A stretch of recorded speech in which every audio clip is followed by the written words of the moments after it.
ချက်တန်ကြားတဲ့ဆိုပြီးတော့ကျမတို့က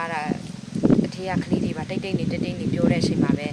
ပြစ်တန်ကြားတာပါပဲစပြီးတော့ပြစ်တန်ကြားတော့ကျမတို့အချိန်မှာဘာမှတော့မဖြစ်သေးဘူးလူတွေကတစ်ချိန်လာတဲ့အချိန်မှာပဲဖြစ်သွားကြတာပါနှစ်စီးပဲထင်ပါတယ်ပထမတစ်ချိန်တစ်ခေါက်တဲ့နည်းနည်းလေးရှားပြီးတော့နိုင်ဘလောက်မှမိနစ်30ကျော်လောက်ပဲရှားပြီးတော့နောက်တစ်စီးလာပြီးတော့ရှားတယ်လို့ထင်ပါတယ်ဒီလိုမလုပ်ပါနဲ့ပေါ့ကျမတို့လည်းဒီရင်ပဲအမြန်ဆုံးလဲပြန်ချင်ကျမတို့အသက်လေးကိုချမ်းသာခွင့်ပေးပါပေါ့အဲ့လိုပဲတောင်းဆိုရှင်ပါတယ်ကျမတို့တနာပါလို့ကျမတို့မှဆိုရင်မိသားစုလိုက်တမတော်ရှစ်လို့တမတော်ဒီမှာကျမအဖေတို့နေရောကျမတို့နေခဲ့ပြီးတော့ကျမတို့အနှစ်30တီစစ်တပ်ကိုရှစ်လို့စစ်တပ်မှာနေခဲ့တာပေါ့အခုကျမတို့မှပါတဲ့သားသမီးလေးတွေကိုငှဲ့ပေးပါတနာပေးပါလို့ကျမတောင်းဆိုခြင်းပါဘသူဘုံမှလည်းအပြစ်မတင်ရှင်ပါကျမတို့အရကတက်တော်ကြွေးထားတဲ့အသက်ပေးထားတဲ့အသက်ကိုလည်းကျမတို့ကျမတို့မသူ့မှလည်းအပြစ်မတင်ရှင်တော့ပါဘူးကျမတို့နောက်တစ်ခါဒီလိုမျိုးလာမလုပ်ပေးပါဘူးကျမတို့ဒီနေ့ကပဲလွတ်မြောက်ရှင်ပါတယ်လို့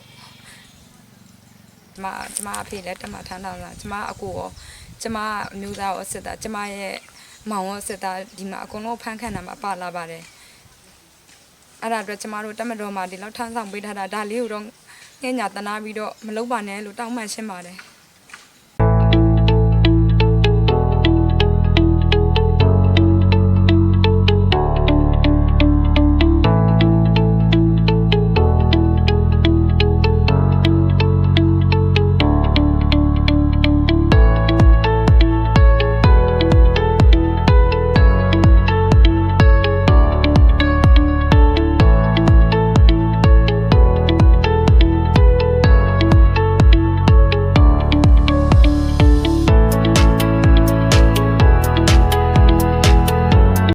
စစ်ကောင်စီလက်ထက်မှာခွဲခြားဆက်ဆံမှုနဲ့ဘာသာရေးအရာပိတ်ပင်ထားတဲ့ဗလီတွေကို ULA/AA တော်လှန်ရေးအစိုးရလက်ထက်မှာဖွင့်ပေးမှုတွေရှိလာပြီးလွတ်လပ်ခွင့်ပိုရရှိလာကြတယ်လို့မွတ်စလင်တွေကပြောပါတယ်။ဒါ့အပြင်အာရခတပ်တော် AA ထိန်းချုပ်ထားတဲ့နေရာတွေကိုလွတ်လပ်စွာသွာလာခွင့်တွေအရင်ခါတက်ပိုပြီးရရှိလာကြတယ်လို့မြောက်ဦးမြို့နယ်ကမွတ်စလင်အရေးလှုပ်ရှားသူတို့ကပြောပါတယ်။စစ်ကောင်စီလက်ထက်ကဆိုရင်ကျေးရွာနေမွတ်စလင်တွေကမြို့ပေါ်ကိုသွားလာခွင့်မရကြသလိုစေကုသခွင့်လည်းမရကြဘူးလို့မွတ်စလင်တွေကပြောပါတယ်။လက်ရှိမှာတော့ဗုဒ္ဓဘာသာတွေနီးတူဆက်ဆံလာတာရှိသလို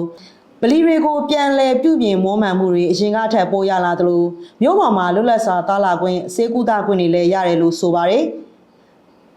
ဆယ်စုနှစ်ကြာပိတ်ထားခဲ့တဲ့မောင်တော်ကဗလီကြီးကိုပြီးခဲ့တဲ့စက်တင်ဘာလထဲကအာရခတပ်တော်ကဖွင့်လှစ်ပေးခဲ့မှုတွေရှိခဲ့တဲ့အတွက်မွတ်စလင်အတိုင်းဝိုင်းကဝမ်းမြောက်စွာကြိုဆိုခဲ့ကြပါတယ်။ရခိုင်မှာရခိုင်လူမျိုးအပြင်မွတ်စလင်ချင်းခမီဒိုင်းနဲ့သက်မျိုးစတဲ့မျိုးနွယ်စုတွေနေထိုင်ကြပြီးလက်ရှိဒေသအာဏာပိုင်တွေဖြစ်တဲ့အာရခတပ်တော်ကလည်းမျိုးနွယ်စုများအရေးအလေးပေးဆောင်ရွက်နေပါတယ်။